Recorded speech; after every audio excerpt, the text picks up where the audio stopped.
So today we are meeting with Lawrence. Lawrence from France. France. ફ્રાન્સથી લોરેન્સભાઈ આવ્યા છે આપણા ઇન્ડિયામાં. તો અમે હરસિદ્ધિ માતાના મંદિરે ઊભા છીએ. Come this side. Do you know about India? Yeah. How it's culture? Very good. Very deep. good. Very deep. Yeah, and France? Yeah, very good also. Very good. Yeah. There is my mom and dad. You can want to meet them. After I need to go somewhere, I have meeting with my friends, so Sure, I don't sure. have a lot of time. Okay, sure. Nice to meet you. Nice to meet you. Like, share and subscribe. Please like, share and subscribe. Yeah, like, share and subscribe. Thank you.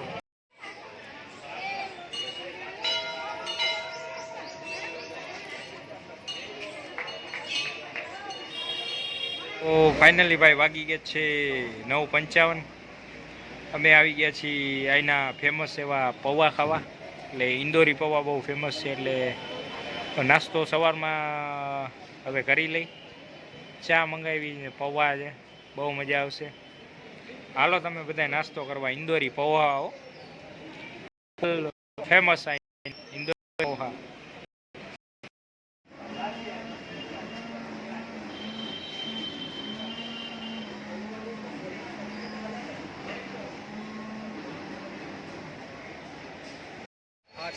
તો ભાઈ અમે ઉજ્જૈનમાં ફરતા ફરતા એક મહાવત ભેગા થઈ ગયા છે. હાથી ને એના મહાત બે. એટલે આયા ભાઈ બહુ નેચરલ એન્જોય કરી છીએ અમે વાતાવરણ. અને આ મહાવત તમે જોઈ શકો છો. હાથી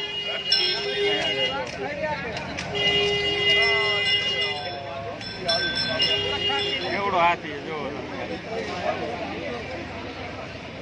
હાથીના માવા. જય શ્રી ગણેશ. જય માતાજી બધાને. વાગ્યા છે ભાઈ 5:18 ને અમે હવે ફ્રેશ થઈને ઉઠી ગયા છીએ. નાહી ધોઈ લીધું છે અને ચા પીવા બેઠા આવી. બરાબર ને? તો ઉજ્જૈનની બજારમાં અમે ફૂલ મોજ કરી છે. વાતાવરણ એનું બહુ જબરદસ્ત છે. તડકાના અમે ભાઈ ક્યાંય નીકળ્યા નથી. એટલે અમે રૂમ ઉપર જ હતા. રૂમ ઉપર મસ્ત ઊંઘ કરી લીધી. હવે ફ્રેશ થઈ ગયા એટલે ચા પીવા આવ્યા. એટલે આપણે ગુજરાતી એટલે ચા તો પીવી જ પડે ભાઈ. ચાનો ટાઈમ થયો. એટલે અમે હરેશભાઈ અને અજયભાઈ અને મારા મમ્મી ને મારા પપ્પા અમે બધા ચા પીવા આવ્યા. તો પહેલાં તો ચા પી લઈએ અમે. જય મા હરસિદ્ધિ. તો ચા પી લઈ એટલે કોટો ચડી જાય થોડો. પછી મજા આવે નહીં ફરવાની બજાર. પછી બજારમાં ફરી મજા આવે. હવે ઠંડો પોર થઈ ગયો છે, મજા આવે ફરવાની. કેવી મજા આવે? એવું બહુ મજા આવે. બહુ મજા આવે. બડા અચ્છા હે. High class, high class. Fine fine fine fine.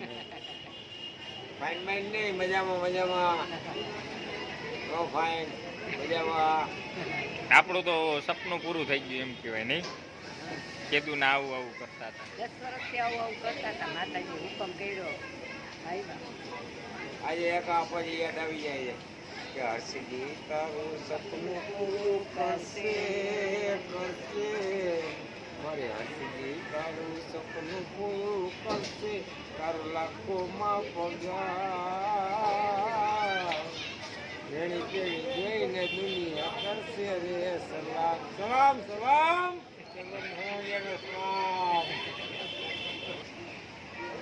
તો તમે ભાઈ આ એક કૂતરું જુઓ. મને અલગ જ લાગ્યું કૂતરું. એટલે મેં ડાયરેક્ટ એના ઉપર કેમેરો રાખ્યો. કારણ કે આવું કૂતરું આપણે જોયું નથી ગુજરાતમાં. તો આ કંઈક કઈ જાતનું કૂતરું છે હવે એ જે ડોગ લવર હોય એને ખબર હશે કે આ કઈ જાત કહેવાય આને. તો અલગ જ છે. જો એકદમ મોટું છે.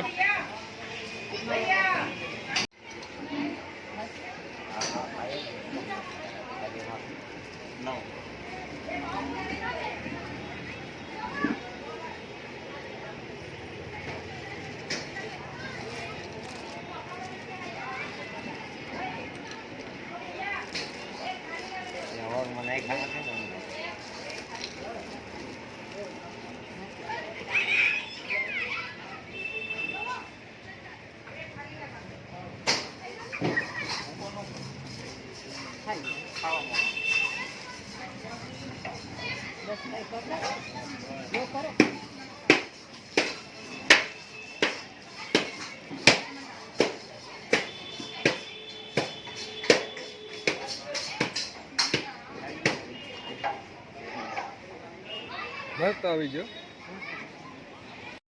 તો ભાઈ खाचरोल થી મહેશ શર્મા ને આદર્શ ચૌહાણ આપने भेगा થઈ ગયા છે. तो कैसे हो? बढ़िया बढ़िया। तो क्या दर्शन करने के लिए आए आप? हम आर्मी का पेपर देना है। आर्मी का पेपर था, तो क्या हुआ उसका? बढ़िया गया पेपर, अच्छा है। यहाँ पे थी, यहाँ पे थी इंदौर रोड। इंदौर रोड पे इनकी एग्जाम थी, तो अभी एग्जाम दे के आए हैं और पेपर उनका बढ़िया रहा है। और आई होप कि महाकाल की कृपा से आपको जॉब लग जाए, पास हो जाए। तो हमारे चैनल के बारे में क्या बोलना चाहोगे? कुछ नहीं, लाइक करें, सब्सक्राइब करें और ज़्यादा शेयर से ज़्यादा शेयर करें। हाँ, और इंदौर वाले जो कोई भी इनके फैन देख रहे हो या इन्हें पहचानते हो, वो सब ये वीडियो पर लाइक कमेंट शेयर जरूर से कर देना और हमारे चैनल को सब्सक्राइब करना भूलिएगा मत। चलिए मिलते हैं बाद में। ठीक है भाई साहब। जय माता दी। जय माता दी। તો ફાઇનલી ભાઈ ચાનો ટાઈમ થઈ ગયો છે એટલે ચા પી લઈ. ચા વગર તો મજા ન આવે. આપણા ગુજરાત જેવી તો ન જ થાય, પીવી પડે. તો જય માતાજી બધાને. ફાઇનલી અમે હવે હરસિદ્ધિમાની અમારા કુળદેવીની આરતી લેવા જાય છે અને 26મી શક્તિપીઠ છે આ. એટલે 51 ટોટલ શક્તિપીઠ છે, એમાંથી આપણી શક્તિપીઠ 26મી છે. તો દર્શન કરાવી દે ચાલો હવે. તો હરસિદ્ધિમાનો ઇતિહાસ કંઈક એવો છે કે મિલનપુર ગામ છે જે મિયાણી, હાલ પોરબંદર જે જવાનો રસ્તો છે એની સામે જ છે. એટલે હરસિદ્ધિમાનું મંદિર ન્યા છે. લોકવાયકા મુજબ એવું કહેવાય છે કે રાજા વિક્રમાદિત્ય જે ઉજ્જૈનના રાજા છે એમણે એમના માસીએ ભાઈ હતા પ્રભાતસેન, એમને શ્રાપ આપેલો હતો માતાજીએ ઉકળતી તેલમાં કડાઈમાં ઉકળવાનું. તો એના શ્રાપમાંથી મુક્ત કરવા માટે રાજા વિક્રમાદિત્યએ પોતે જઈ અને તેલમાં ઉકળતી તેલમાં તળાયા હતા. ત્યારે માતાજી પ્રસન્ન થયા હતા અને વિક્રમ રાજાને વચને બંધાણા હતા. પછી રાજા વિક્રમે એવું કીધું કે માતાજી તમારે ઉજ્જૈન પધારવું પડશે. તો માતાજી શિપ્રા નદીના કાંઠે આવી અને બિરાજમાન થઈ ગયા. એટલે લોકવાયકા બહુ લાંબી છે અને આનો ઇતિહાસ કંઈક આવો છે. તો શક્તિપીઠ જે કહી શકાય એવા આપણે હરસિદ્ધિમાં અત્યારે અમે દર્શન કરવા જઈએ છીએ.